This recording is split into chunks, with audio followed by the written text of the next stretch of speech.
বা কখন শেষ হবে, আর আগামীকালেই বা কখন আসবে? অস্ফুটে কথাটা উচ্চারণ করতে আবারও চোখ মুখে বিষণ্ণতায় ছেয়ে গেল অরুর। বুকের ভেতর সে একই তীক্ষ্ণ চিনচিন ব্যথা। অরুর কষ্ট হচ্ছে, অজানা কষ্ট, কিন্তু কার জন্য? বারবার মনে পড়ছে কৃতিকের মুখ থেকে উগরে আসা স্পষ্ট কথাগুলো। আমার জীবনের সবচেয়ে বড় ভুল কি জানিস? তোর প্রেমে পড়া। গুনে গুনে 12 বছরের বড় হয়েও কৃতিক অরুর প্রেমে পড়েছে। কথাটা ভাবতেই শিহরিত হয়ে উঠছে অরুর হৃদয় মন সব কিছু। হাজার চেষ্টা করেও কৃতিকের কথা মাথা থেকে সরাতে যাচ্ছে না। না চাইতেও ওই মুখটা মনে পড়ছে বারবার। এ যেন মন মস্তিষ্কের একটা তীব্র দোটানা। আর ভালো লাগছে না এই উদাসীনতা, মনটা যে কি চাইছে নিজেও জানে না অরু। ওই জন্যই তো কৃতিককে না জানিয়ে চুপি চুপি চলে আসা, নয়তো কৃতিক সবার সামনে জিদের বসে কি না কি করে বসতো কে জানে। কৃতিককে নিয়ে অহেতুক ভাবতে ভাবতে ওর চোখ যায় রুমের পাশে টানা বারান্দার দিকে। ওরও ভাবলো একবার বারান্দায় গিয়ে দাঁড়াবে, তাহলে যদি ভেতরের কষ্ট কষ্ট ভাবটা একটু কমে আসে। যেই ভাবা সেই কাজ। একটুখানি স্বস্তির আশায় এগিয়ে গিয়ে কাজ ঠেলে বারান্দায় গিয়ে দাঁড়িয়ে পড়ল অরু। সঙ্গে সঙ্গে একরাশ দমকা হাওয়া এসে চোখে মুখে আছড়ে পড়ল ওর। এই রুমের বারান্দাটা ভবনের একেবারে পেছন দিকে। পেছনের রাস্তাটাও নির্জন। সোডিয়ামের মৃদু আলো ব্যতীত খুব বেশি আলো এখানে নেই। মানুষজনের আনাগোনাও তাই বেশ কম, যাকে বলে নিরিবিলি পরিবেশ। নিরিবিলি পরিবেশের সাথে আজ বাইরে তীব্র বাতাসের তাণ্ডব নৃত্য চলছে। কি জানি কৃতিক কি করছে, মনের মাঝে প্রশ্নটা উকি দিতেই অরু মিনমিনিয়ে বলল, কে আর করবে? হয় কানে হেডফোন গুজে ডার্ক রোমান্টিক অডিও বুক শুনছে, নয়তো বাইক নিয়ে রাইডে বেরিয়েছে। বোরিং লোক একটা। বিড়বিড়িয়ে কথাটা বলে হাত দিয়ে বারান্দার কার্নিশে ভর করে মাথা নুয়ে সোজা নিচের দিকে চাইল অরু। নিচে যাওয়ার সঙ্গে সঙ্গে মাথা ঘুরে উঠল ওর। নিজেকে ভুল প্রমাণ করতে সোজা হয়ে দাঁড়িয়ে কয়েকবার চোখের পলক ছেড়ে পুনরায় নিচের দিকে তাকালো অরু। দেখল অরুর দৃষ্টি বরাবর বাইকে হেলান দিয়ে ওর দিকেই তাকিয়ে আছে কৃতিক। চুলগুলো অগোছালো, ফর্মাল শার্টের হাতাটাও গোটানো, গলায় টাই নেই। সামনের দিকের কয়েকটা বোতাম অবাধে খুলে রাখা, যার ফলে ঢেউ খোলানো ফর্সা বক্ষদেশ স্পষ্ট দৃশ্যমান। কৃতিককে বড্ড এলোমেলো লাগছে। খোলাটে দৃষ্টিটাও কেমন বেসামাল। এত দূর থেকেও কৃতিকের আহত দৃষ্টিতে বুকের ভেতরটা কেমন মোচড় দিয়ে উঠল অরুর। কেন যেন মনে হচ্ছে কৃতিক আর কারোর জন্য নয়, বরং ওর জন্যই দাঁড়িয়ে আছে এত রাতে। অরু আর বারান্দায় চুপ হয়ে দাঁড়িয়ে থাকতে পারল না। হুট করেই কে যেন ভেবে ওড়নাটা নিয়ে সবার আড়ালে ছুটে বেরিয়ে গেল অ্যাপার্টমেন্ট থেকে। মাথায় ভালো মতো ঘোমটা টেনে ছুটে এলো কৃতিকের কাছে। অরু নিচে নেমে এসেছে, তাও কৃতিক একইভাবে তাকিয়ে আছে অরুর পানে। কোনো রাগ নেই, ক্ষোভ নেই, বিরক্তি নেই, দু চোখে যা আছে তা হলো একরাশ মাদকতা। অরু সুতি থ্রি-পিস পরে আছে, মাথায় ওড়না দিয়ে ঘোমটা টানা, লম্বা সিল্কি চুলগুলো পুরোপুরি বাঁধনহারা। অরু কৃতিকের কাছে এগিয়ে আসতেই কৃতিক দু হাতে ওর কোমর আঁকড়ে ধরে ওর কাঁধে মাথা এলিয়ে দিয়ে হিসিয়ে বলল, তোকে হুট করে বউ বউ লাগছে জান। কৃতিকের কথা স্পষ্ট নয়, মাথাটাও কেমন টুলছে, মুখ দিয়ে অ্যালকোহলের বিশ্রী গন্ধ বের হচ্ছে। অরু চোখ মুখ কুঁচকে বলল, আপনি অ্যালকোহল খেয়ে বাইক রাইড করে এত দূর চলে এসেছেন? কৃতিক হ্যাঁ সূচক মাথা নাড়ালে অরু পুনরায় বলে, যদি কিছু হয়ে যেত? কৃতিক ওর কথায় তোয়াক্কা না করে নিভু নিভু চোখে বলল, তুই আমায় ছেড়ে কেন চলে এলি? এখন কি করে থাকবো আমি? একটু তো চোখের সামনেই দেখতাম, সেটাও তোর মায়ের সহ্য হলো না। অরুর কাছে কৃতিকের এই রূপ পুরোপুরি নতুন। ও কখনো কৃতিককে এমন নরম সুরে কথা বলতে শুনেনি। আজই প্রথমবার। কৃতিকের বলা প্রত্যেকটা কথা অরুর শরীরে কাঁপন ধরিয়ে দিচ্ছে ঠিকই, কিন্তু বুকের মাঝে জমতে থাকা সেই তীব্র চিনচিন ব্যথাটা হুট করেই কেমন উবে গিয়েছে। পাছে এসে ভর করেছে অজানা এক প্রশান্তি। কি নাম দেওয়া যায় এই প্রশান্তির, জানা নেই অরুর। অরু চুপ দাঁড়িয়ে আছে। কৃতিক অরুর ওড়নাতে নাক ঘষে দু হাতে ওকে আরো খানিকটা কাছে টেনে বলল, হাঁটবি? ফিরে চল আমার সাথে, তুই তো আমার। তোকে ছাড়া থাকতে কষ্ট হচ্ছে তো, বল যাবি? কৃতিকের প্রশ্নের কোনো উত্তর নেই অরুর কাছে। ও তো এখনো কৃতিককে নতুন রূপে আবিষ্কার করায় ব্যস্ত। এ কোন কৃতিককে দেখছে ও? ওরু যখন কৃতিকের বাহু ধরে দাঁড়িয়ে কৃতিককে নিয়ে হাজারো চিন্তায় বিভোর, তখনই কানে ভেসে আসে অনুর গলায় কর্কশ আওয়াজ। উপর থেকে হাঁক পেরে পেরে ওকে ডাকছে অনু, বারবার বলছে, রাতের বেলা কোথায় গেল মেয়েটা? রুমে দাঁড়িয়ে অনু ডাকছে বুঝতে পেরে ওরু নিজের মাথার ঘোমটাটা আরও ভালো করে টেনে নিয়ে কৃতিকের উদ্দেশ্য করে বলে, মোবাইল কোথায় আপনার? দরকার আছে দিন। কৃতিক ওরুর ওড়নাতে নাক ঘষতে ঘষতে বলল, পকেটে মনে হয়। কৃতিক টলছে, তাই ওরু নিজেই ওর পকেট থেকে মোবাইলটা বের করে কল দিল প্রত্যয়ের নাম্বারে। প্রত্যয় ফোন রিসিভ করতেই ও পাশ থেকে কিছু বলার আগেই ওরু এক নিঃশ্বাসে বলল, ওনাকে না মানে কৃতিক ভাইকে আমাদের বাসার সামনে থেকে নিয়ে যান, উনি ড্রাঙ্ক হয়ে আছেন। প্রত্যয় চমকে গিয়ে বলল, কি বলছো? কোথায় আছে ভাই? ওরু মিনমিনিয়ে বলল, আমাদের নতুন বাসার পেছনের রাস্তায়। প্রত্যয় হ্যাঁ সূচক মাথা নাড়িয়ে বলল। ওয়েট, আমি এক্ষুনি আসছি। প্রত্যয় কল কাটার আগে ওরও একটু আগ বাড়িয়ে বলল, ইয়ে ভাইয়া, আপাকে কিছু বলবেন না দয়া করে। প্রত্যয় একটা দীর্ঘশ্বাস ছেড়ে জানায়, যদিও বা কৃতিক ভাই এইসবে পারোয়া করে না, তবু তুমি যখন বলছো তখন বলবো না। ওরও স্বস্তির নিঃশ্বাস ছেড়ে ফোন কেটে দিয়ে কৃতিককে বলল, আপনি থাকুন, আমি আসছি। আপা তখন থেকে ডাকছে, দেখে ফেললে সর্বনাশ হয়ে যাবে। কৃতিক এদিক ওদিক মাথা নাড়িয়ে ঘোর আপত্তি জানিয়ে বলে, কোথাও যাবি না, তুই আমার সাথে ঘুমাবি এখন। ঠিক সেই রাতের মতো তোকে বুকের মধ্যে নিয়ে ঘুমাবো আমি। কৃতিকের কথায় ওরও মনে মনে বলে, আপনি স্বাভাবিক থাকলে এমন আচরণ করেন না কেন বলুন তো? এমন ব্যবহার করলে তো আমি কবেই আপনার প্রেমে পড়ে যেতাম। নতুন সূর্যের উদয় হয়েছে ধরণীতে। কৃতিকের বাড়িটা যেমন পুরোপুরি নির্জন নিরিবিলি, ঘুম থেকে উঠলে মনে হয় মৃত্যুপুরী। এখানে মোটেও তেমনটা নয়। সকাল সকাল বেশ ভালোই গাড়ি ঘোড়া মানুষজনের শোরগোল শোনা যায়। নতুন পরিবেশ, তাই খুব সকাল সকালে ঘুম ভেঙেছে অরুর। ঘুম ভেঙেছে কথাটা অবশ্য পুরোপুরি মিথ্যে। কাল রাতে এক ফোঁটাও ঘুম হয়নি অরুর। সারা রাত এপাশ ওপাশ করে কাটিয়ে দিয়েছে, আর এখন ঘুম থেকে উঠে রেডি হচ্ছে ভার্সিটিতে যাওয়ার উদ্দেশ্যে। রেডি হয়ে বের হওয়ার সময় মায়ের হাজারটা প্রশ্নের উত্তর দিতে হয়েছে ওকে। কোথায় যাচ্ছ, কখন ফিরবে, কত দূরে ভার্সিটি, আরও কত কি। প্রথমে তো স্বয়ং রাজকে ঝুলিয়ে দিতে চেয়েছিল কাঁধের মধ্যে, পরে অবশ্য কোনো মতে কথা কাটিয়ে বেরিয়ে এসেছে অরু। অ্যাপার্টমেন্ট থেকে বেরিয়ে মেট্রো ধরে সোজা ভার্সিটিতে যাওয়া যায়, কিন্তু আজকে তো মঙ্গলবার, কৃতিকের ক্লাস নেই। সেটা মনে করতেই ওরও পিছুপা হাঁটে। আজ আর ভার্সিটিতে যাওয়ার ইচ্ছে নেই ওর, বরং উল্টো পথে গিয়ে ট্যাক্সি ধরে বেরিয়ে পড়ে ওর চেনা গন্তব্যের উদ্দেশ্যে। চেনা পরিচিত অত্যাধুনিক ডুপ্লেক্স বাড়িটার সামনে দাঁড়িয়ে আছে অরু। সকাল সকাল যে আত্মবিশ্বাস নিয়ে এখানে এসেছিল, বাড়ির মধ্যে ঢুকতে না ঢুকতেই সে আত্মবিশ্বাস কর্পূরের মতোই কেমন হাওয়া হয়ে গিয়েছে। এই মুহূর্তেই মুখগহ্বরে একটুও তরল অবশিষ্ট নেই শুষ্ক গলাটাকে ভেজানোর জন্য। ঠান্ডা আবহাওয়ার মাঝেও হাতের তালু কেমন ঘেমে উঠেছে, পা দুটো কেমন ছিনছিন করছে। তবুও সকল চিন্তা ভাবনা ভয়ডর কেক পিছু হটিয়ে ঘরের দরজার দিকে ধীরে পায়ে এগিয়ে গেল অরু। প্রথমে ভেতরে গিয়ে কৃতিককে কি বলবে না বলবে সেই কথাগুলো হাজারবার প্র্যাকটিস করে নিয়েছে দরজার বাইরেই দাঁড়িয়ে। অতঃপর পাসওয়ার্ড টিপে সোজা বাসার মধ্যে হলরুমে প্রবেশ করার সঙ্গে সঙ্গে অন্ধকারে চোখ দুটো কুঁচকে এলো অরুর। দেখল বরাবরের মতো ঘরময় অন্ধকার করে কানে মস্ত বড় হেডফোন লাগিয়ে কাউচে আধশোয়া হয়ে বসে বাইক রাইডিং গেম খেলছে কৃতিক। অরুকে না দেখে ওপাশ থেকে তার গমগম আওয়াজ ভেসে এলো, কি চাই? অরু কাঁধে ঝুলানো চামড়ার ব্যাগটা হাত দিয়ে খুঁড়তে খুঁড়তে বলল। জোড়াকে নিতে এসছি। তৎক্ষণাৎ কানের হেডফোন খুলে পেছনে তাকিয়ে কৃতিক দাঁত কটমটিয়ে বলল, ডোরা কি তোর বাপের কেনা সম্পত্তি যে চাইলেই নিয়ে যাবি? অরু মিনমিনিয়ে বলল। ডোরা আমার মেয়ে, ও আমার সাথেই থাকবে।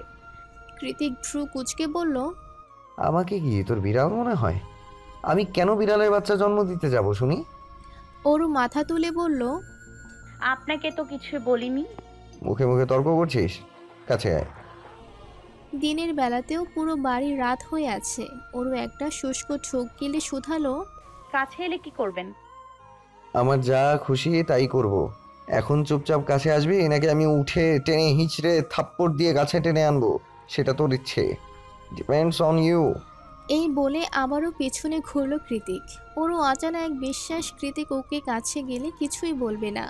সেই বিশ্বাস থেকেই পা টিপে টিপে কৃতিকের কাছে এগিয়ে গেল অরু। ও পাশে এসে দাঁড়াতেই কৃতিক পুনরায় হুকুম করলো। পাশে বস। অরু তাই করলো। চুপচাপ কৃতিকের থেকে দূরত্ব বজায় রেখে পাশে গিয়ে বসলো। ওরও বসেছে কি বসেনি, তৎক্ষণাৎ ওর কোলের ওপর মাথা দিয়ে শটান শুয়ে পড়ল কৃতিক। কৃতিকের এমন অকস্মাৎ কাণ্ডে অরুর নড়াচড়া বন্ধ হয়ে গেল। এতক্ষণ ধরে ছোট্ট মেদহীন পেটটা শ্বাস প্রশ্বাসের তালে তালে যে ওঠানামা করতো সেটাও পুরোপুরি বন্ধ। ওরও এমন স্ট্যাচু হয়ে আছে দেখে কৃতিক চোখ খুলে ওর মুখের দিকে তাকিয়ে বলল, কিরে, শ্বাস করছিস না কেন? মরে যাবি তো। কি কি কি? কৃতিক পুনরায় চোখ বন্ধ করে অরুর হাতটা মাথায় রেখে বলল, কাল সারা রাত ঘুমাতে পারিনি, মাথা ব্যথা করছে। এখন ঘুমাবো। যতক্ষণ ঘুমাবো হাত যাতে মাথা থেকে না নড়ে। কৃতিকের কথায় অরুর খুব বেশি অস্বস্তি হলো না। ওর মাথায় আলতো হাত বুলিয়ে দিতে দিতে অরুর ঠোঁট টিপে হেসে মনে মনে বলল, কাল রাতে যা পাগলামি করেছেন তাতে মাথা ব্যথা হওয়ারই কথা। অরুর হাতের স্নিগ্ধ পরশে কৃতিক ঘুমের দেশে পাড়ি জমাতে জমাতে হাসকে সুরে বলল। ওরু, হুম। কৃতিক এবার উপর হয়ে শুয়ে বলল, তুই পুরোপুরি আমার হয়ে যা। বিলিভ মি, আমি তোকে মাথায় করে রাখবো। একটুও বকবো না, একটুও মারবো না। কৃতিকের করা অস্পষ্ট স্বীকারোক্তি আদৌ অরুর শুনেছে কি শুনেনি কে জানে। মায়ের মাথায় বিলি কেটে তেল মালিশ করে দিয়ে মাকে ঘুম পাড়িয়ে মাত্রই রুমে এসেছে অনু। রুমে আসা মাত্রই অনু দেখতে পায় ভাইব্রেট মোডে থাকা ফোনটা সে কখন থেকে কেঁপে কেঁপে উঠছে। অনু এগিয়ে গিয়ে ফোন কানে তুলতেই প্রত্যয় অসহায় সুরে বলল। তোমাকে দেখতে ইচ্ছে করছে অনু। অনু মৃদু হেসে বলল, কি করে দেখবেন, এখন তো আর হসপিটালে যেতে হয় না। ক্যাফের জবটাও মায়ের ভয়ে ছেড়ে দিয়েছি, মা এসব একদমই পছন্দ করেন না। প্রত্যয় ত্যক্ত হয়ে বলল, আমি তোমাকে দেখতে চাই, বাস কীভাবে দেখা করবে সেটা আমি জানি না। অনু একটু ভেবে বলল, দেখি গ্রোসারির কথা বলে বের হতে পারি কিনা, পারলে জানাবো আপনাকে, হয়তো সাথে করে অরুকেও ধরিয়ে দেবে মা। প্রত্যয় হেসে জবাব দিল। No problem. মনে মনে বলল, বাইকে ম্যানেজ করে নিয়ে আসতে পারলে ওরও অটোমেটিকই ম্যানেজ। সারাদিন পার করে গোধূলি লগ্নে ঘুম ভাঙল কৃতিকের। আড়মোড়া ভেঙে চোখ খুলতে চোখের সামনে ভেসে উঠল ঘুমন্ত এক মায়াপুরীর স্নিগ্ধ মুখশ্রী। এটা অরু, কৃতিকের ব্যক্তিগত অরু, যে এই মুহূর্তে কৃতিকের মাথাটা কুলে নিয়েই কাউচে হেলান দিয়েই কুটিসুটি মেরে ঘুমাচ্ছে। ওর নরম তুলতুলে হাতটা এখনও কৃতিকের চুলের ভাঁজে নিবদ্ধ। আজকাল অরুর একটু একটু আত্মসমর্পণে বেশ খুশি কৃতিক।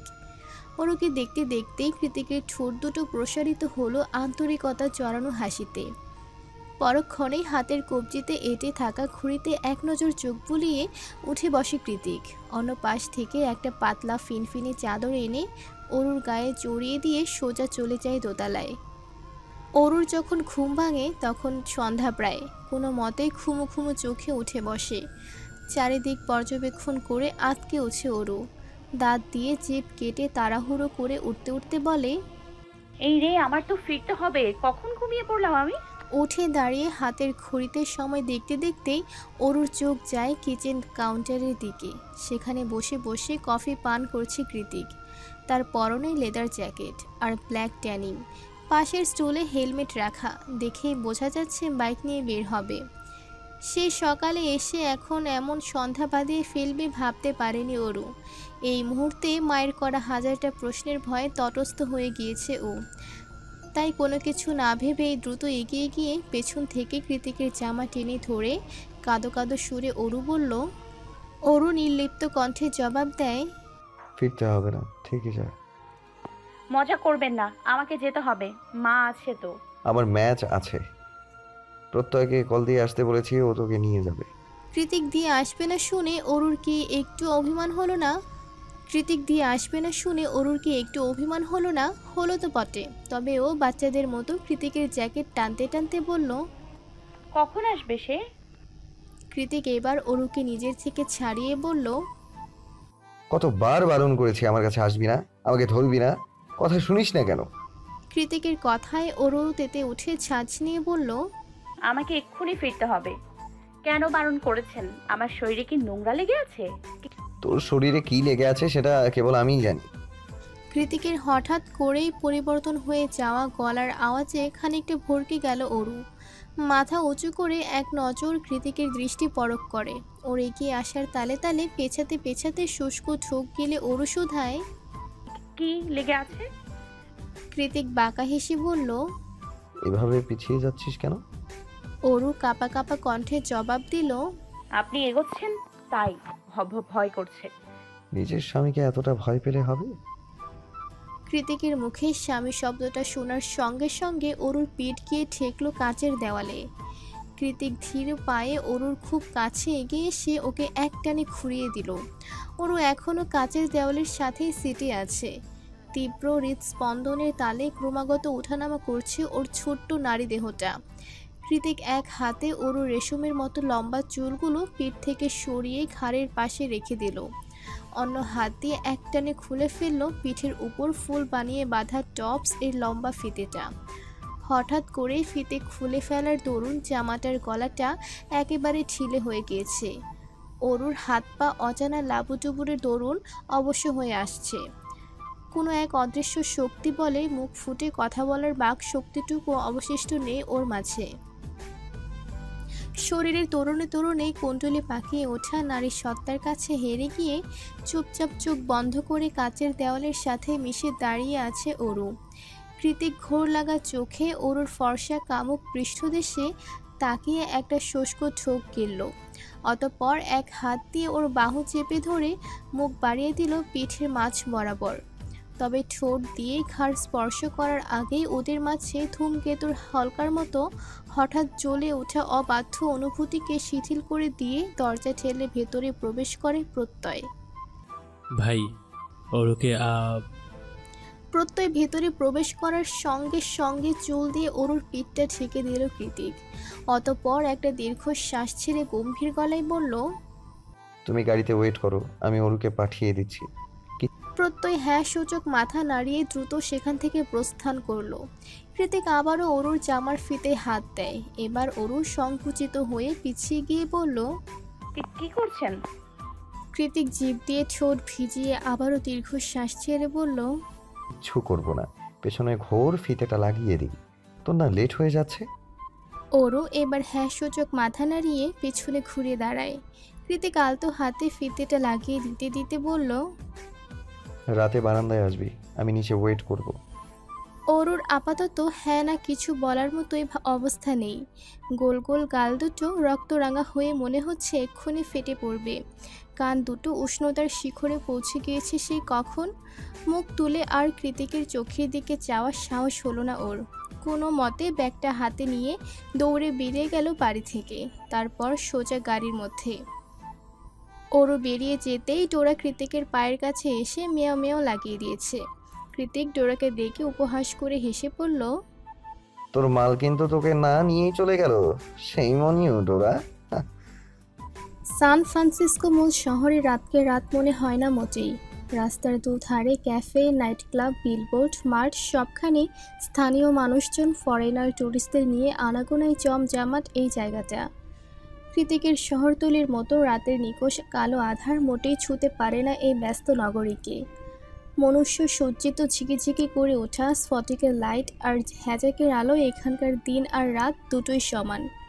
খুব বেশি যে রাত হয়েছে এমনটাও নয়। ঘড়ির কাঁটায় বেজেছে 8টা কি 8:30। তবুও ঘরে ফেরার চিন্তায় ঘাম ছুটে যাচ্ছে অরুর। দুশ্চিন্তাগ্রস্ত শুষ্ক অধর যুগল বারবার ভিজিয়ে নিচ্ছে জিভ দ্বারা। কৃতিকের বাড়ি থেকে ফিরতে ফিরতে অনেকটা দেরি হয়ে গিয়েছে।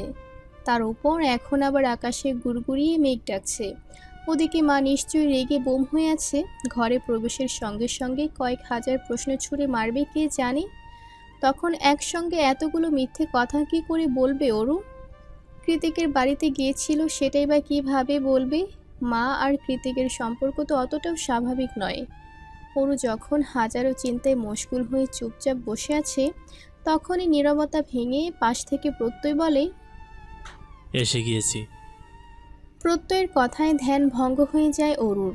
গাড়ির জানালা দিয়ে এক ঝলক উঁকি দিয়ে নিজের স্বল্প চেনা লাক্সারিয়াস অ্যাপার্টমেন্টাল ভবনটার দিকে তাকিয়ে